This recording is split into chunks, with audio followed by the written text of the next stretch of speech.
we in Israel, we in the Middle East are paying the price for Iran's aggression, but we understand that we need to pay a short-term price of sometimes taking missiles, etc., onto our homes here in Israel to prevent a much worse situation. We have to grow up, really grow up a bit. And I know everyone's looking at a stopwatch. We're not 100%, but we're working on it. We're doing our very best to dismantle this huge terror regime that it would all be incredibly easy. All they need to do is say, we don't want to annihilate other countries. We just want to build Iran. All of this would go away, but they don't. Look, I don't mind being told to grow up.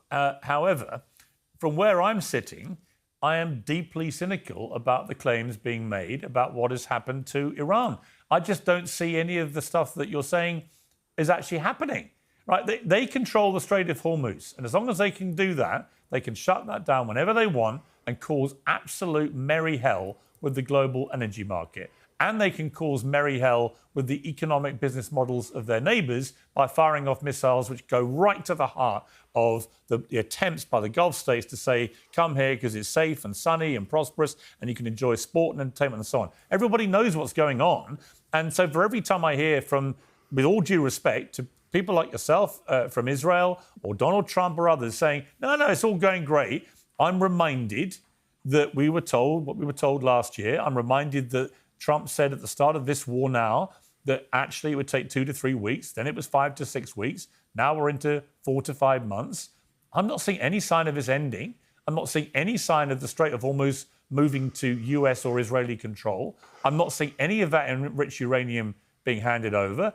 I'm just seeing a regime that's just carrying on, that knows there's an existential threat to it, and is like, well, frankly, what are you going to do about it? Because I don't see what you can do about it, short of committing vast amounts of ground troops, which no one's got the appetite to do.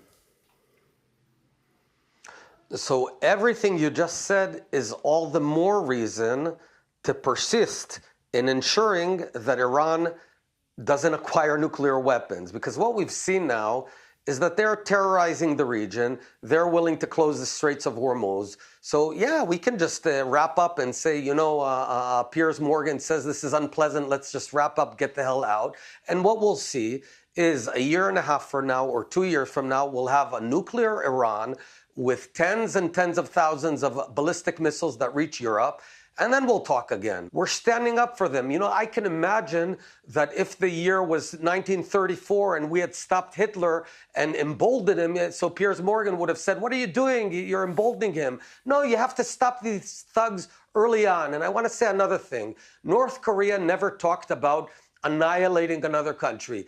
Iran says it wants to annihilate another country. It says it wants to control the Middle East. It says it wants to dominate the world with the export its Islamic terror ideology.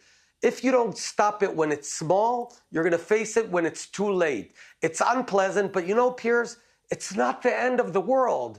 You're not taking mortars and missiles on London right now. So the cost of fuel is a bit higher. This is unpleasant. It's not pleasant for anyone. It's not pleasant for UAE or for Israel or for Bahrain or for Kuwait.